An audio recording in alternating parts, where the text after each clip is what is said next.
Assalamualaikum warahmatullahi wabarakatuh. Yang terhormat Bapak Muhammad Hanafi Juardi SHI, MSI selaku dosen pembimbing mata kuliah Sejarah Pemikiran Ekonomi Islam, serta rekan-rekan mahasiswa jurusan Perbankan Syariah yang berbahagia. Sebelumnya perkenalkan, nama saya Yesika Amelia Sayuti, NPM 2103023003, jurusan Perbankan Syariah kelas A. Di sini saya akan presentasi. Adapun topik yang akan saya bahas pada presentasi kali ini yaitu pemikiran ekonomi Islam masa pemerintahan Khulafaur Ar-Rasyidin. Ekonomi Islam menjadi sistem perekonomian yang dijalankan sejak masa Rasulullah. Kebijakan-kebijakan Rasulullah menjadi salah satu pedoman oleh kaum muslimin untuk melaksanakan perekonomian baik mikro maupun makro. Setelah Rasulullah SAW wafat, ekonomi Islam menjadi sistem ekonomi yang terus dijalankan oleh Khulafaur Ar-Rasyidin, yaitu Abu Bakar As-Siddiq, Utsman bin Khattab, Utsman bin Affan, Ali bin Abi Thalib. Sejak masa pemerintahan Khulafaur Ar-Rasyidin, pemikiran ekonomi Islam semakin berkembang seiring dengan bertambahnya luas cakupan negara Islam. Abu Bakar As-Siddiq masa pemerintahan 11 sampai 13 Hijriah atau 632 sampai 635 Masehi. Rasulullah bersabda, "Dan sesungguhnya para ulama itu adalah pewaris para nabi, dan sesungguhnya para nabi itu tidak mewarisi dinar dan tidak juga dirham, tetapi mereka mewarisi ilmu.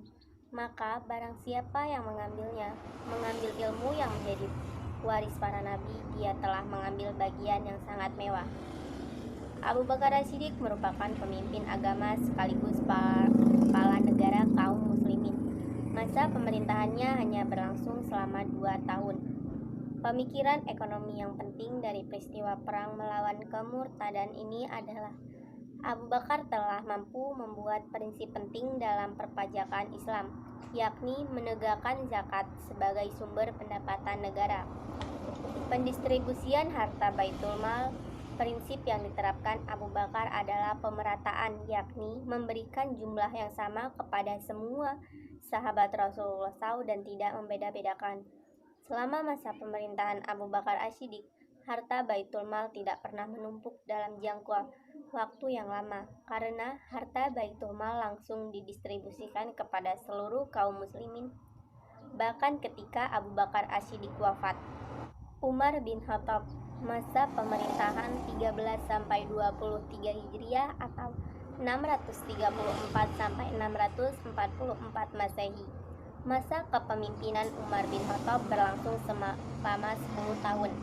Setelah musyawarah dengan para pemuka sahabat, Khalifah Umar bin Khattab memutuskan untuk tidak menghabiskan seluruh harta Baitul Mal sekaligus, tetapi dikeluarkan secara bertahap sesuai dengan kebutuhan yang ada.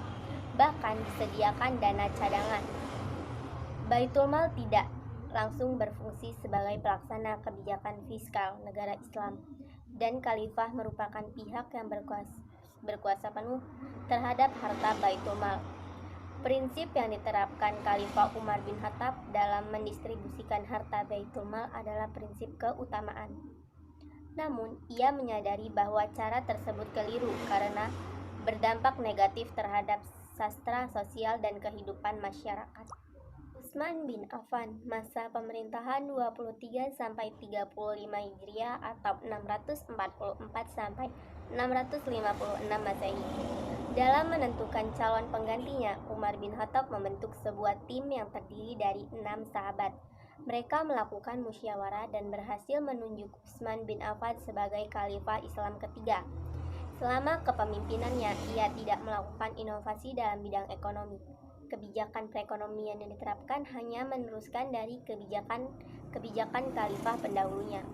Dalam pendistribusian harta Baitul Mal, Khalifah Umar bin Affan menerapkan prinsip keutamaan. Perihalnya Umar bin Khattab, ia menerapkan kebijakan berupa membagi-bagikan tanah negara kepada individu untuk reklamasi dan kontribusi kepada Baitul Mal. Dalam kebijakan ini, negara memperoleh pendapatan sebesar 50 dirham atau naik 41 juta dirham jika dibandingkan pada masa Umar bin Khattab yang tidak membagi-bagikan tanah tersebut. Ali bin Abi Thalib, masa pemerintahan 35-40 Hijriah atau 656-661 Masehi. Diangkat menjadi khalifah, Ali bin Abi Thalib mengambil beberapa tindakan secara langsung seperti memberhentikan para pejabat yang korup, membuka kembali lahan perkebunan yang sebelumnya telah diberikan kepada orang kesayangan Utsman, dan mendistribusikan pendapatan pajak tahunan sesuai dengan ketentuan yang telah diterapkan Umar bin Khattab. Ali berkuasa selama 5 tahun. Sejak awal dia selalu mendapatkan perlawanan dari kelompok yang bermusuhan dengannya. Pemberontakan kaum Khawarij dan peperangan berkepanjangan dengan Muawiyah yang memproklamirkan dirinya sebagai penguasa. Khalifah Ali bin Abi Thalib mengambil langkah penting pada masa pemerintahannya, yaitu mencetakkan mata uang koin atas nama negara Islam, namun uang yang dicetak oleh kaum muslimin tidak beredar dengan luas. Sekian presentasi dari saya. Wassalamualaikum warahmatullahi wabarakatuh. Terima kasih.